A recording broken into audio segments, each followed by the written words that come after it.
Hello and welcome to this quick clip going through the amino acid synthesis, a level question style of exam question this time. And what we'll do is go through how to plan it out and how to execute it according to what the question has actually asked you to do. So it starts by saying a student reacted the amino acids glycine, R group H, and alanine, R group CH3. So let's just draw these out. Let's think about how we might plan it first. So once we know what each amino acid looks like, we can think about how its functional groups might behave. So the fact that it tells you that there's an impure dipeptide suggests there might be a mixture being produced. So you've got to think to yourself is what are the possibilities of these two compounds reacting with each other? What might you get? And the fact that it goes on to say all possible products would also suggest strongly that there's more than one product you could get. And the later part of the question asks you how to use recrystallization to purify the solid product, starting from the hot, impure solution. So I'm going to move the page down a little bit, just so we can add to that plan.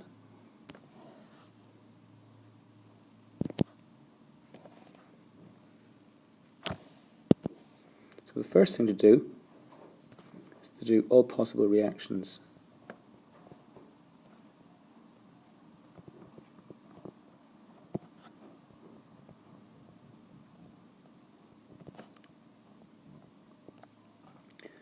And the second thing to do is the purification. And this must be via recrystallization.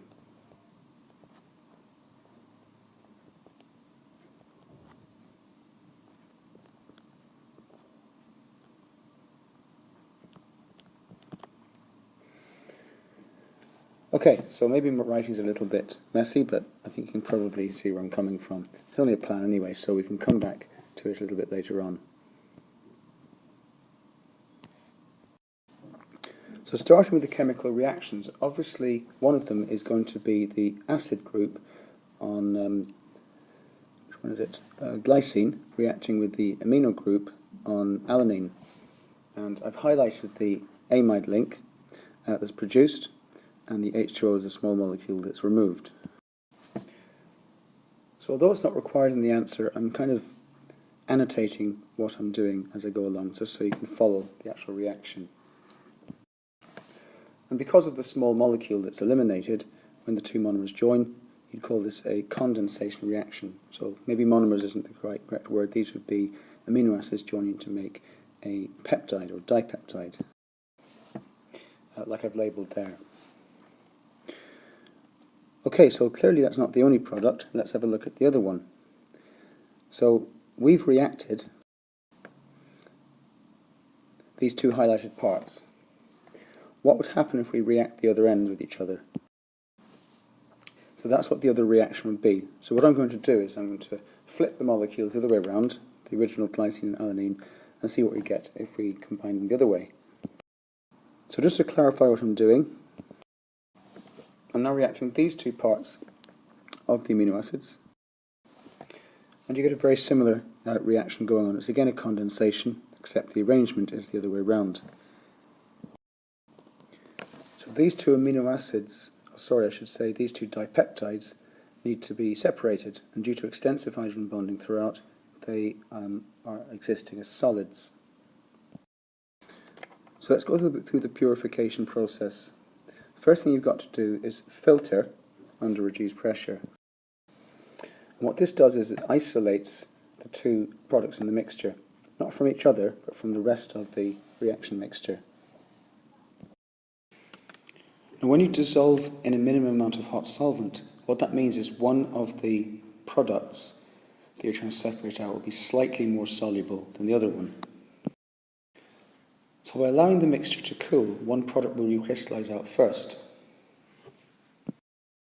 And the final thing to do is to filter under reduced pressure a second time to isolate this single product out of the two, and then wash it with cold solvent to remove any remaining impurities. You can repeat the process to get the second solid product in a separate sample by recrystallization a second time. Okay, so now let's have a look at the mark scheme to see how close we were. So as always, levelled questions, as you'd expect, they're marked as levels. So what the marker has to do is decide to what degree what you've written is comprehensive and detailed. So in other words, what they're going to do is to award you a level based on the overall quality of the chemistry you've put down. Then what they have to do is to decide between 5 and 6 marks, or 3 and 4 marks, or 1 and 2 marks. They've got to look at the marking points. So that's further down on the mark scheme. So moving the page down, they'll look for specific scientific points. Now they'll look for the equations that we covered, and they'll also look for recrystallization. Now you'll see at the bottom it mentions a cyclic dipeptide. Let me show you what this is. So if you get the two ends of a dipeptide chain and they reach around and react with each other, which is entirely possible, what you can get is called a cyclic dipeptide. Now, if the two ends react with each other, this obviously involves the loss of another water. So therefore, that's why the mark scheme says 2 H2Os being lost instead of 1 H2O.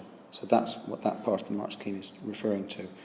So what I've done is I've drawn out the two cyclic dipeptides. See if you can follow them using the colour coding to see if you're happy with that particular arrangement. Okay, thanks for listening, thanks for your time, and until next time, see you soon.